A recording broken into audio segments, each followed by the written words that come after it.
Hello and welcome. You're listening to Start Again with Shauna Lee, sponsored by Kit McKillop, Reiki Master and Intuitive Guide.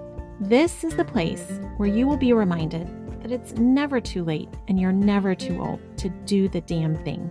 So stick around if you're ready to vibe higher and be inspired to chase your dreams. Together, we will uncover your soul's truest desires. Now, if you're ready, let's get started. Hello, everyone, and welcome back. I am introducing you to a new friend today, Kelsi Shearer. Kelsi is the owner of Align Design Lab. So I suspect you guys will know why I was drawn to her. I love the name of her business. Kelsi, thank you for being here. Yes, of course. Thank you for having me. Absolutely. I love to start these conversations with giving you just the opportunity to tell my audience who you are, a little bit about your business, and specifically, how have you embraced this idea of starting again? So I'm Kelsi. I am actually 3.5 years in remission from a battle with cancer. And so during that time, I decided to start my business because I'm not really like the sit around, do nothing type. So I actually moved to Calgary, which is a couple hours from where I live originally, to start university. And then within the first semester of university, I got diagnosed with lymphoma. So um, I dropped out, and so I decided to start learning some online skills like coding and design stuff, etc. And then yeah, I just kind of decided to do some freelancing. And then once I was better, I was like, you know what? I've had lots of luck with my freelancing so far, so I'm going to start an actual studio. So I did in 2021 start my studio, and it took off and has been doing really, really well. I I kind love of it. just went into the mindset of like, I'll just see where it takes me. And so far, I'm loving where it's taking me. So that's kind of a bit of a backstory as to why I started my business. I love it. And so when we're talking about your business, who's your ideal client? Who do you find yourself working with most often? Um, well, I feel like it's interesting because usually the clients that I'm drawn to and the ones that are drawn to me, we actually value similar things like in our personal lives as well. Mhm. So the concept of alignment has come up a lot. When I started that, that was a concept that like I found and kind of discovered during my own personal growth journey through some of my cancer and stuff. And I remember searching on Pinterest for like things about alignment before and finding like nothing. And now there's like tons of stuff. Yes, yes. Um, so as that concept has kind of surfaced, I feel like other people have found that to be valuable and kind of interest to them as well. So For that is sure. something that comes up a lot, and I feel like it's ironic because yeah, people that are aligned with my own values are usually also aligned with like my business values, and then I am aligned with kind of their brands. So I've done a lot of like life coaches, wellness brands. I'm also very passionate about like health and wellness just because of my own Sure. health journey. Yeah. So I run a second business called Flow with Kels, which is like more health and wellness based, where I just share products and different things from my recovery experience that I've found work for me in hopes of helping other people that are recovering from cancer or going through that or other chronic illnesses and things like that. So I love working on like health and wellness businesses. And then I've done skincare, a few clothing companies. But yeah, I feel like the themes of like wellness and alignment and personal growth, all that kind of are where we end up aligning. I love it. I love it. Yeah. And that's probably a good majority of my audience. So this is perfect. Awesome. Well, so one of the questions I like to ask is for people to kind of look back at their journey and kind of look at it from a new perspective. So when you look at your story thus far, what inspires you most about it? Um, I think that I kind of went through my journey. I went into my cancer journey as a completely different person than who I came out as. Mm-hmm. And that was actually really hard for me, just being young, and I felt like I came out of that and there was this mold of like old me that I was kind of supposed to fit back into, and I didn't feel like that was aligned with me anymore. And I had all these perspective changes and shifts in the way that I saw things about life and health and all sorts of different things. And so what inspires me the most is, even though it took me a little while, I learned to embrace this new version of myself and have the courage to just roll with that, who I was now, versus like shape myself back into who I was just because I felt like that's what other people were expecting was like the old me. Yeah. And so if I had to pick one thing, I would say that. I love that. Yeah. And I don't, there's an element of that in each of the guest stories that I've highlighted so far. But I like the way that you've put that. It's a really beautiful way to essentially say you've learned to allow yourself to be who you are, which Yeah. I love that. Thank you. And so the other thing we do a lot of talking about on this show is lessons learned, and how, failures aren't necessarily bad, that even through mistakes, that's how we learn.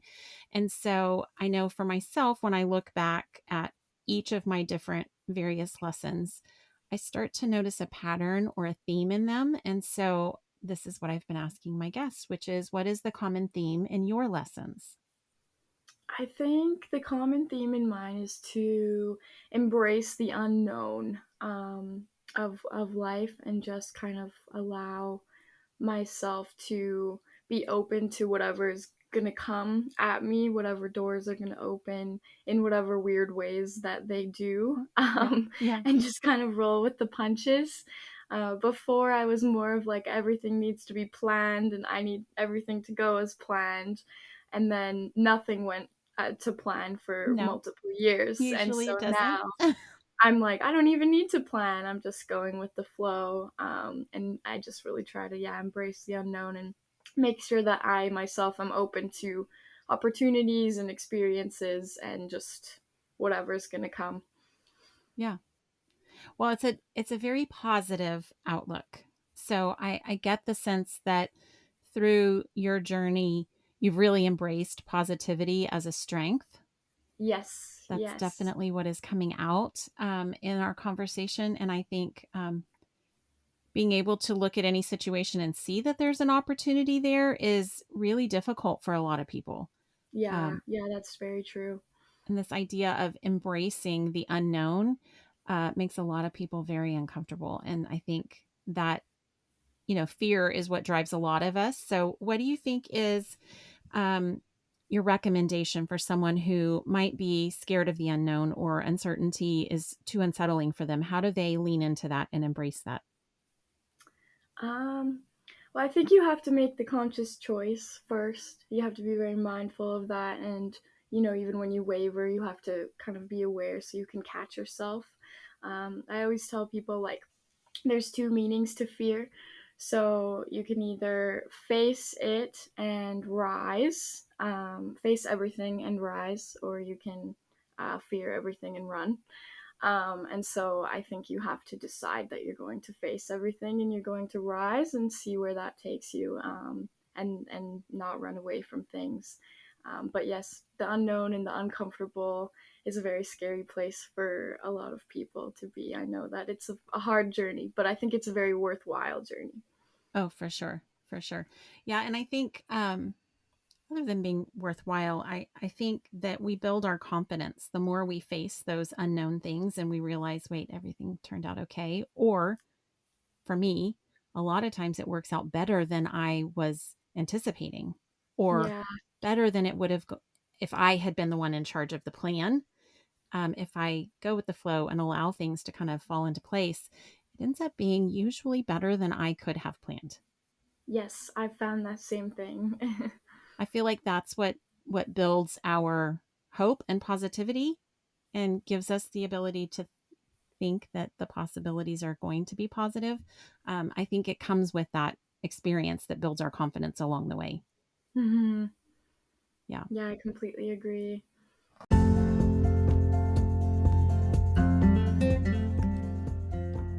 Did you know I'm Reiki certified?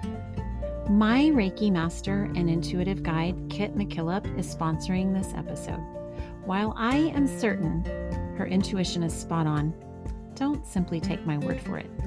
Her gentle spirit will guide you along your path in a way that feels like home. She has opened registration for a new class offering called Claim Your Energy, which is designed to help empaths and highly sensitive people learn the basics of energetic exchange. Do you ever wonder why it can be overwhelming and feel draining to be in large groups of people?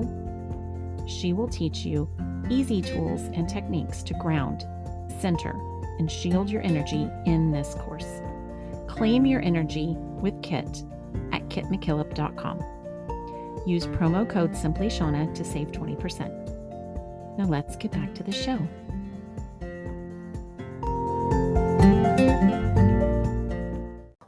Well, and so when you think back to the younger you, your pre-cancer self, what advice would you give her? I would say to really dial into what I want to get out of my life a lot sooner, versus just being so concerned about what everybody else is doing and thinks that you should be doing.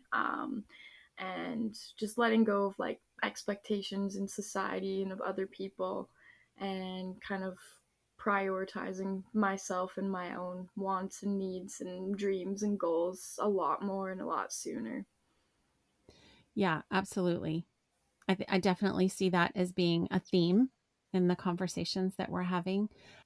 And I think it's interesting when we look back at the previous version of ourselves who was so concerned with what other people thought or what other people expected, and how free we feel when we let go of that, when we let go of other people's concerns and being able to, I think it's freeing, one, because it eases the pressure. But I think also it can be a little bit daunting because then you're kind of left with what do I want?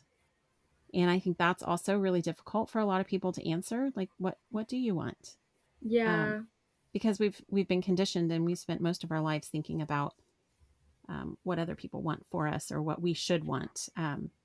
What do you think gave you permission to do that? Um, I'm not sure exactly. I think I just felt really from a fairly young age before my cancer or anything, just like I don't know, like there was something more that for me there was something more that I needed out of life or that I needed to do with myself, and so I needed to just prioritize that sooner, I think. But when I did finally discover it, I guess it was probably because when I came back from my cancer, I was like even more unaligned with my pre-cancer life, which everyone's really excited when you're done that to return back to normal. Yeah, yeah, And I was like, I don't want to go back to normal. I don't want to go backwards. I want to move forward. And so I just had to really push myself then to take those scary steps forward, not knowing what's coming next, but to just kind of do it anyways and see what happens. yeah. Well, I think it's incredibly brave and courageous to be able to do that. And I think the more we highlight people's stories who have been able to do that, the more it empowers other people who are listening to think, okay, if she could do this, maybe I can too. So I'm going to go off script here and ask some different questions, but specifically around starting a business. You mentioned that it was it initiated from a place of not wanting to sit still and just be idle, and that you wanted to do something. But what do you think would be your recommendation to someone who wants to start a business but they have no idea what they should do? Um, I think my advice with that is to first you kind of have to pick like some sort of skill, and you have to dial in on that one thing for a while and figure out if you can kind of get into a flow with that. And then I think you just have to kind of do it because it comes down to the planning again. And it's like for a while I was planning my studio and planning and planning, and then a few months went by and I hadn't actually done it. So then one Yep. day I was like, you know what? Today's the day. I'm just going to do it. I'm just going to wing it. I think you learn better by doing things and taking action. And Yeah. so I've learned way more from just doing it all and actually starting it than I was learning when I was trying to like train myself for it and plan and prep for it. Oh my gosh, I could not agree more. I usually call that imperfect action. But yeah, when you just jump in and start doing the thing, you learn as you go. It gets easier. Things that you weren't expecting are challenging. Things you thought were going to be hard are easy. Like it's never quite what you expect, but the momentum starts building. You get to start to see progress, and I think that's what kind of propels people forward. But yeah, I'm a big fan of just do the damn thing. Yeah. I love that. Well, so when you look to the future, what are your aspirations for your business, and what do you now believe is possible for your own life? um, well, now for my own life, I kind of believe anything's possible because so much has come about that I would have never ever guessed or predicted years ago. So you never know, and that's great. Yeah, But for my business, my aspirations are definitely just to continue to grow and just get some really more high ticketed clients, and get my studio out there more. The more brands that you kind of do that are already well known, then the more you can kind of get known about as well because you did those brands. yes. So I just hope to be able to grow that even more significantly than I have and meet more great clients along the way.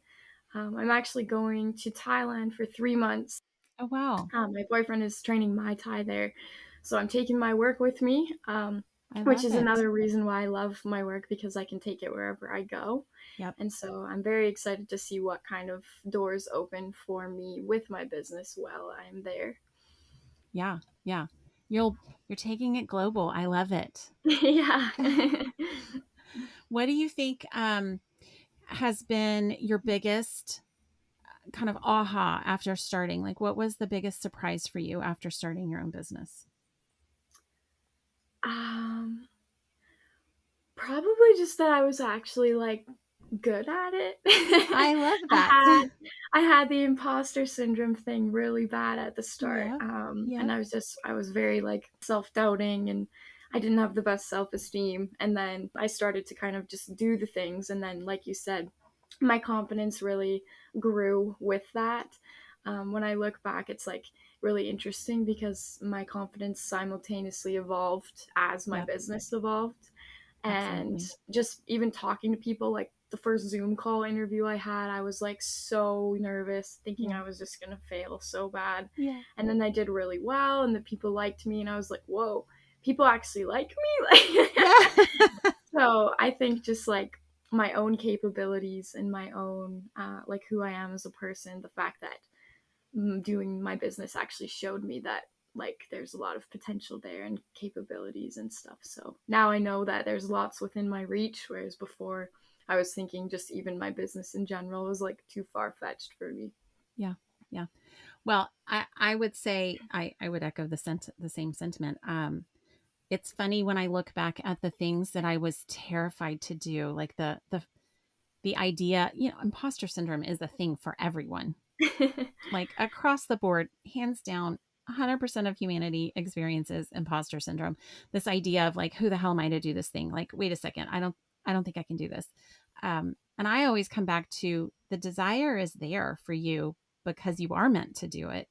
Um, and I think anytime we kind of lean into, that's kind of what you were saying, this idea of fear, right? Imposter syndrome is just fear that we're going to fuck it up somehow or Yeah. make mistakes or be embarrassed. Good gracious, that would be the most terrible thing, to be embarrassed. I remember the first live I did on Instagram or Facebook, and I was petrified. And now to look back, it's like, that's so silly for me to have been scared about that. But in the moment, it feels big and it feels scary. And I think you're right when you kind of lean into that and face it anyways, and it gives you that opportunity to rise and build your confidence. And then you're like, oh, wait, if I could do that, maybe I could do this next thing. Yeah. Yeah. Yeah, totally. Well, so I guess my last question for you is how can people find you? So I did send Shauna a link to my link tree, so you can find all my links on there for my design business and for my health and wellness based one, as well as like my email address if you want to reach out to inquire about anything. And then I also have an Instagram page for my studio, so it's just align.designlab, so you can find me and see some of my work there. Amazing. Yes, I will absolutely include all of those links so people can very quickly and easily find you. But thank you. I so appreciate you spending time with me today. It was a pleasure getting to know you. Yeah, thank you so much for having me. It was an honor and it was super nice to meet you. Awesome.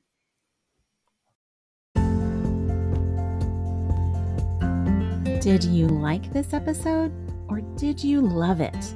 Inquiring minds want to know. The best way to support this show is to subscribe and leave a review. I can't wait to hear what you have to say. Thank you so much for listening. Until next time.